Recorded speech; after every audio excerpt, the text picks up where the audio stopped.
हनुमान जी को आखिर कौन नहीं जानता, बेहद शक्तिशाली और प्रभु श्री राम के भक्त। हनुमान और भीम दोनों ही पवन देवता के पुत्र होने की वजह से रिश्ते में एक दूसरे के भाई लगते थे।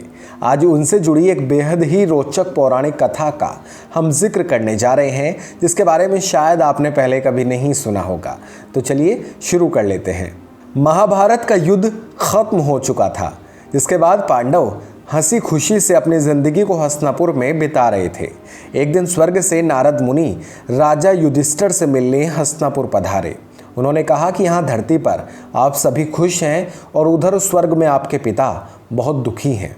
युधिष्ठिर ने इसका कारण जानना चाहा तो नारद मुनि ने बताया कि जब वो जीवित थे तो राजसूय यज्ञ करवाना चाहते थे, लेकिन करवा नहीं सके और यही उनके गम की वजह है। पिता की आत्मा की शांति के लिए इस यज्ञ को करवा लेना बहुत बेहतर है। बस इतना सुनते ही युधिष्ठिर ने राजसूय यज्ञ करवाने की ठान ली। इस आयोजन को भव्य बनाने के लिए युधिष्ठिर ने भगवान शिव के परम भक्त ऋषि पुरुष मृगा को आमंत्रित करने का सोच लिया।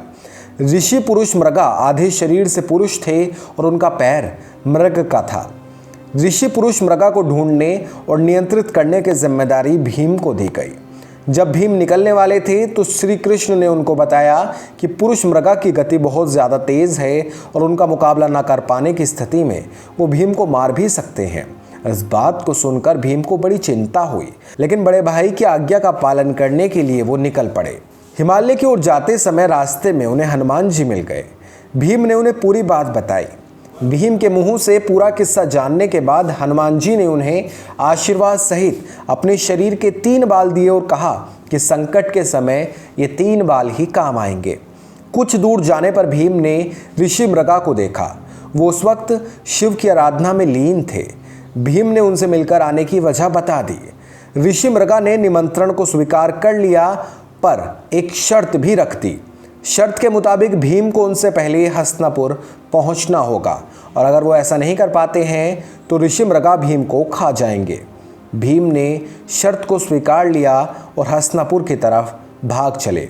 पीछे मुड़कर देखा तो पता लगा कि ऋषि मृगा बस उन्हें पकड़ने ही वाले हैं।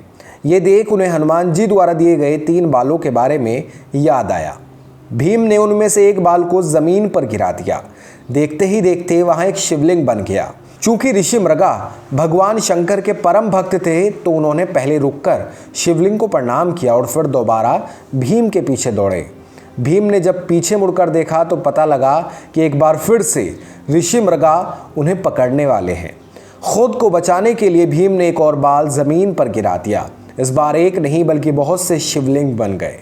ऋषि मृगा शिवलिंग को प्रणाम करने में जुट गए और भीम हस्तिनापुर के द्वार तक पहुंच गए। लेकिन ऋषि मृगा को हराना इतना भी आसान नहीं था। जैसे ही भीम अंदर घुसने वाले थे, ऋषि मृगा ने उन्हें पकड़ लिया। अब शर्त के मुताबिक पुरुष मृगा ने भीम को खाना चाहा, लेकिन तभी दरवाजे पर श्री कृष्ण और युधिष्ठिर पहुंच गए। मृगा ने राजा युधिष्ठिर से न्याय करने की मांग की। युधिष्ठिर ने कहा कि चूंकि भीम के केवल पांव द्वार के बाहर रह गए थे, इसलिए पुरुष मृगा सिर्फ भीम के पैर ही खाने के हकदार हैं। युधिष्ठिर के न्याय से पुरुष मृगा प्रसन्न हुए और उन्होंने भीम को छोड़ दिया और राजसूय यज्ञ में भाग लिया। दोस्तों, आपको हमारा ये छोटा सा किस्सा कैसा लगा, प्लीज़ हमें ज़रूर बताइएगा।